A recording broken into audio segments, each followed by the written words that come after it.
What's good, YouTube? Carfax can't hear Aqua Life, baby. Yo, one of my subscribers was like, "Yo, CFK, why do you hate Gold Pound so much?" And I'm like, that's a good question. Why do I hate Gold Pound so much?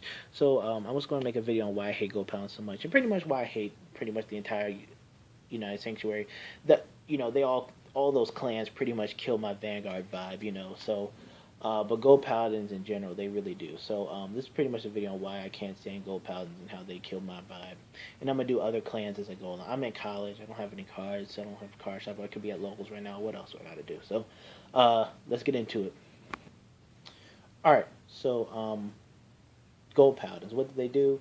They superior call. They're famous for superior calling off the top of their deck and filling up their field while conserving hand. Now you're like, oh, Neo Nectars do the exact same thing.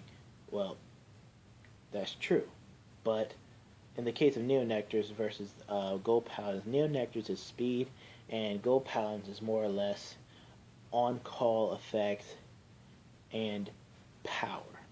Now let's get into that.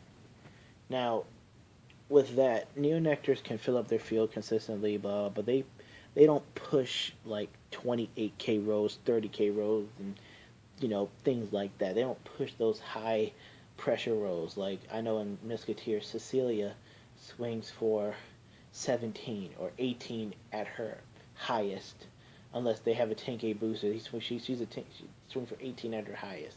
Um, they have a hard time making columns and numbers. But with Gold Paladins, they have cards that when you call them off the top of your deck, the top decks, they're pretty much the Gold Paladins that you're going to see nowadays is Ezel Scissors and Liberators. So, with Liberators and Ezel Scissors, they have cards like Bruno, the Liberator Bruno. When you call it off the top, when you call a card off the top of your deck, he gets +3. So he becomes a 10k booster, 10k hitter. You have cards like Dindrain and Ezel and Josephus and Liberators. When it's called from the top of your deck, you Soul Blast one draw card. So you just went +2. Jesus, it's dark in here. Uh, you have cards like Escrad and Vivian. When it hits, you counterblast one superior card top of your deck. Now Vivian, you have to boost her. Escrad, you don't, but it's either or. And Escrad, you have to do it. It has to be a Liberator. But again, they have cards that get effects when they're called off, and they have cards that if they're on the field, if other cards are called off, they get effects. Neonectars, they really just don't have that. Now, when it comes into real power, it's the Vanguards too. Ezel gets 1k for each gold paladin on your side of the field. Alfred, he gets 2k for each gold paladin on your side of the field. So Ezel is a 16k by himself. Ezel Scissors, that is. And Alfred is a 21k beater by himself with a full field. So that's already pushing numbers.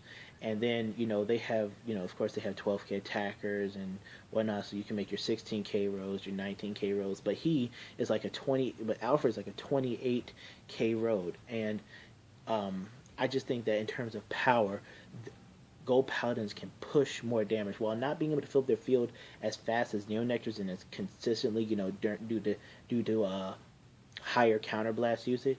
Gold Paladins definitely have the edge in terms of power and pushing out numbers.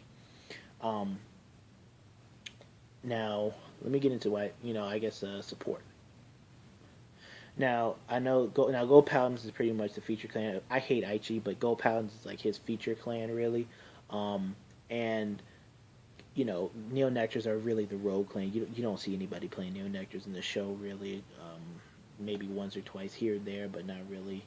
So Gold Paladins are the feature clan, so they're going to get a lot of support. They've been getting support since season 2 started. Ezel, Garmor, things like that. Like when I talk about support, I'm talking about not the quantity of support, but quality. Now they did get a huge quantity, but their quality.